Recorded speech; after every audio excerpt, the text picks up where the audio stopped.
एक छोटा लड़का, नाम था तैमुजीन। वो मंगोलिया के जंगलों में पैदा हुआ। जब वो सिर्फ 9 साल का था, उसके पिताजी को जहर दे दिया गया। कबीले ने उसकी माँ को अकेला छोड़ दिया, बिना खाने, बिना सुरक्षा। उस वक्त मंगोलिया एक जंगली बैटलफील्ड था, या मार दो या मार दिए जाओ। तैमुजीन को हर तरफ सिर्फ दुश्मन ही दिखते थे। उसने जीतने के लिए कुछ भी किया, दोस्ती, दुश्मनी, वोट, प्लानिंग। कबीले का छोटा आउटकास्ट अब खुद लीडर बनना चाह रहा था, लेकिन रास्ता आसान नहीं था। उस पर विश्वास तोड़ने वाले दोस्त मिले। फैमिली मेंबर्स ने उसके खिलाफ तलवारें उठाई। उसे गुलाम बनाया गया, जंजीरों में बांधा गया। लेकिन वो तो कब का टूट चुका होता अगर वो तैमुजीन ना होता। जिस तैमुजीन को जंगल में छोड़ दिया गया था, वही एक दिन दुनिया का सबसे बड़ा सम्राट बना। गेंगिस खान, एक ऐसा नाम जिसका आज भी लोग डर से जिक्र करते हैं। उसने दुनिया नहीं जीती, दुनिया को दोबारा लिखा। आज की कहानी उस आदमी की है जिसने 40 मिलियन लोगों को मार दिया, यानी उस समय की 10% आबादी को जान से मार दिया। लेकिन 16 मिलियन लोगों में आज भी उसका खून दौड़ रहा है। कैसे, क्यों, क्या वो हीरो था या विलन? आए जानते हैं गेंगिस खान का सच। एक आदमी जिसे दुनिया ने समझा ही नहीं। सन 1100, ये थी वो सदी जहाँ हिस्ट्री के सबसे बड़े इन्वेडर गेंगिस खान का जन्म हुआ। वह मंगोलिया के एक छोटे से कबीले में पैदा हुआ था। उसके पिता एक ट्राइबल लीडर थे। उसके कबीले की बाकी कबीलों से लड़ाइयाँ होती रहती थी। इन लड़ाइयों में काफी जाने जाती थी। जब वह सिर्फ 9 साल का था, उसके पिता को दुश्मन कबीले ने जहर दे दिया। पिता की मौत के बाद सारे कबीले ने उसे और उसकी माँ को जंगल में अकेला छोड़ दिया। ना कोई खाना, ना कोई सहारा, सिर्फ जिंदा रहने की कोशिश। तैमुजीन ने अपनी माँ के साथ मिलकर भूख से लड़ना सीखा। कई बार तो घास खाकर पेट भरना पड़ता था। एक दिन जब तैमुजीन शिकार पर था, उसे दुश्मन कबीले ने पकड़कर गुलाम बना दिया। लेकिन तैमुजीन ने वहां भी हिम्मत नहीं हारी और एक दिन वहां से भाग गया। यह था एक वॉरियर का जन्म। जंग ने उसे बनाया।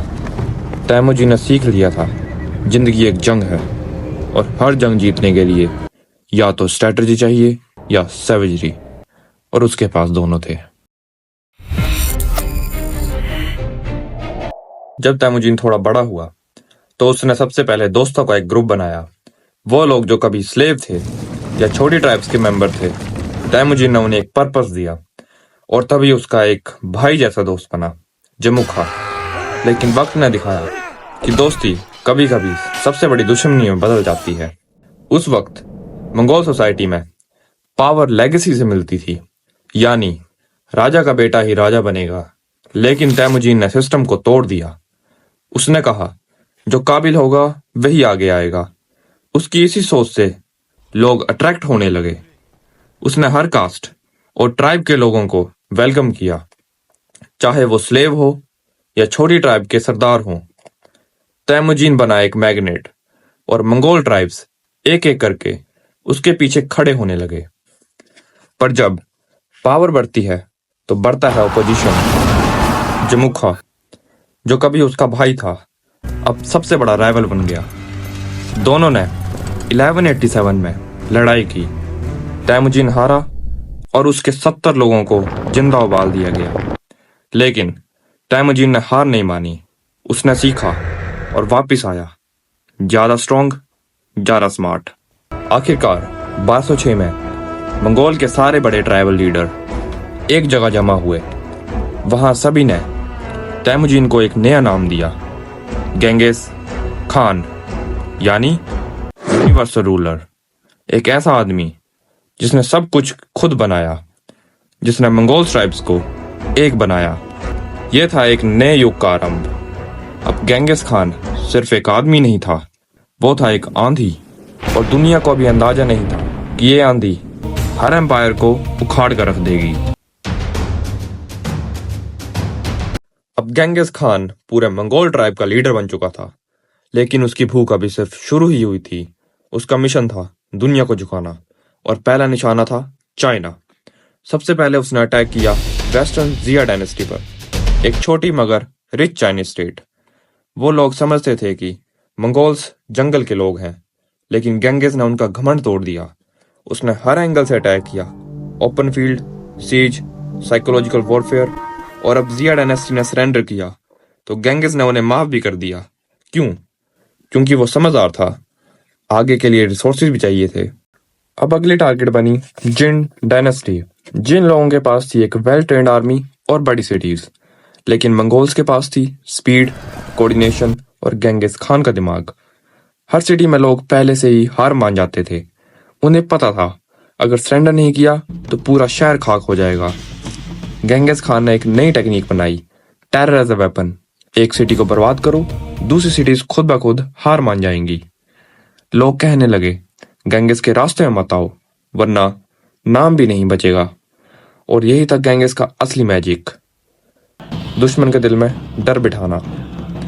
ये सिर्फ एक जंग नहीं थी, ये एक चेस गेम था, और गेंगिस खान इस गेम का ग्रैंड मास्टर बन गया।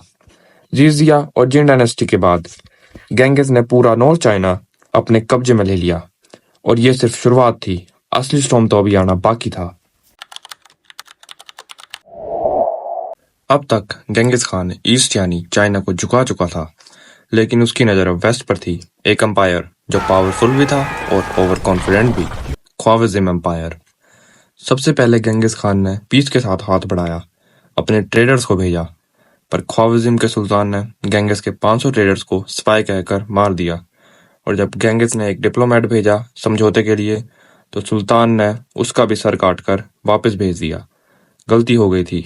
सुल्तान ने सोचा कि गेंगिस सिर्फ एक बारबेरियन है, पर अब गेंगिस सिर्फ एक कॉन्करर नहीं, रिवेंज मशीन बन चुका था।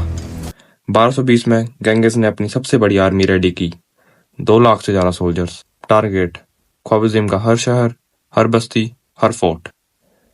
एक एक करके गेंगिस ने पूरा ख्वारिज़्म एम्पायर जला दिया। समरकंद, ख्वारिज़्म एम्पायर की सबसे स्ट्रॉन्ग कैपिटल। वहां के लोगों ने सोचा ये सिटी उनको बचा लेगी, लेकिन गेंगिस ने सिर्फ 3 दिन में उसे धूल में मिला दिया।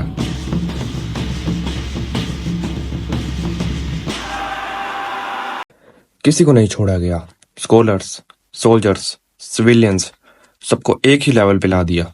गेंगिस के लिए जंग नहीं, जस्टिस थी। सुल्तान मोहम्मद भागता रहा, पहले ईरान, फिर कैस्पेरियन कोस्ट, और आखिर में एक वीरान टापू पर बीमार होके मर गया, बिना आर्मी, बिना इज्जत, बिना लेगेसी।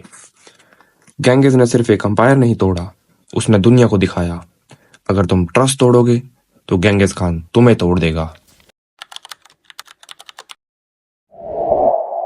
गेंगिस खान ने चाइना झुकाया, पर्शिया को जला दिया, लेकिन अब बारी थी एक और बड़ी कहानी की, दुनिया का सबसे बड़ा एम्पायर बनाने की।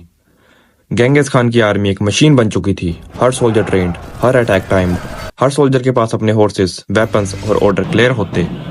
उनकी कम्युनिकेशन इतनी फास्ट थी कि एक मैसेज 400 किलोमीटर सिर्फ एक दिन में पहुंच जाता था, और एनिमी को तब तक पता नहीं चलता जब तक मौत उसके गेट के बाहर न खड़ी हो। गेंगिस ने एक सिस्टम बनाया जहां लॉयल्टी सबसे बड़ी करेंसी थी।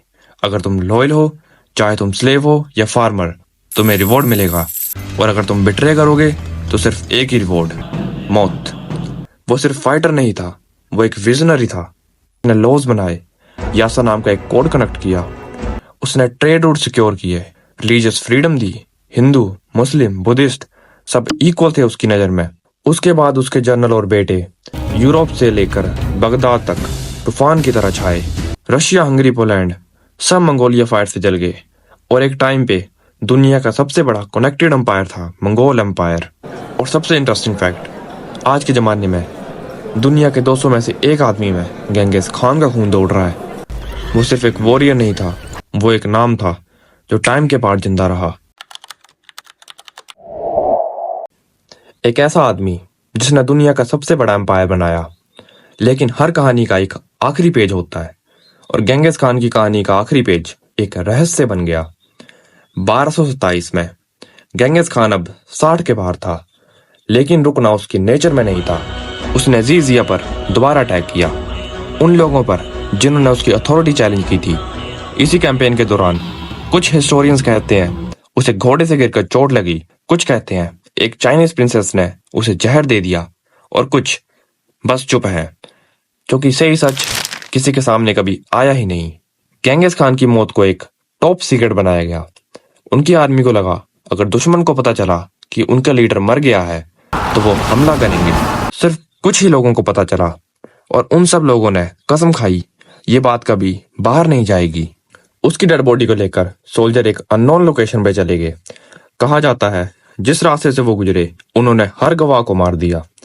कुछ लेजेंड्स कहते हैं 10,000 हॉर्सेस से उसकी ग्रेव को स्मूथ कर दिया गया ताकि कोई भी उसके मकबरे को न ढूंढ पाए। आज भी उसकी कबर कहाँ है किसी को नहीं पता, ना स्टोन, ना साइन, ना मॉन्यूमेंट, सिर्फ उसकी लेगेसी। पर गेंगिस खान जिंदा है, हर लीडरशिप बुक में, हर वॉरियर के सपने में और उन लोगों के डीएनए में जो कभी सोच भी नहीं सकते कि उनकी रगों में एक कॉन्करर का खून दौड़ रहा है। तो क्या गेंगिस खान सिर्फ एक खूनी इन्वेडर था या एक विजनरी एम्परर जिसका विजन उसके समय से कई 100 साल आगे था? हाँ, उसने करोड़ों की जानें ली, सिटीज को जमीन से मिटा दिया और दुश्मनों के दिल में डर बिठाया। उसका नाम सुनते ही एशिया से यूरोप तक लोग कांप जाते थे। पर उसने एक ऐसा सिस्टम बनाया जो जस्टिस और इक्वालिटी को प्रमोट करता था। उसने करप्शन पे फुल स्टॉप लगाया और टैलेंट को रिवॉर्ड दिया, चाहे वो किसी भी जाति या धर्म का हो। गेंगिस खान ने ईस्ट और वेस्ट को जोड़ा। आज की ग्लोबलाइजेशन जिस पे हम इतना गर्व करते हैं उसकी बुनियाद गेंगिस खान ने ही रखी थी। और सबसे अजीब आयरनी, जिस आदमी को दुनिया डिस्ट्रॉयर कहती है उसने दुनिया का सबसे बड़ा, सबसे पीसफुल ट्रेड एम्पायर बनाया। गेंगिस खान एक नाम नहीं, एक सवाल है। जब पावर मिलती है तो हम लोग क्या करते हैं? डिस्ट्रक्शन या क्रिएशन, फेयर या विजन? वो चला गया, लेकिन उसकी कहानी हर उस इंसान के लिए है जो सिर्फ दुनिया जीतना नहीं, दुनिया बदलना चाहता है। सो आज के लिए इतना ही। आपको क्या लगता है, गेंगिस खान हीरो था या विलन? और आपको अगली किसकी कहानी सुननी है? कमेंट करो।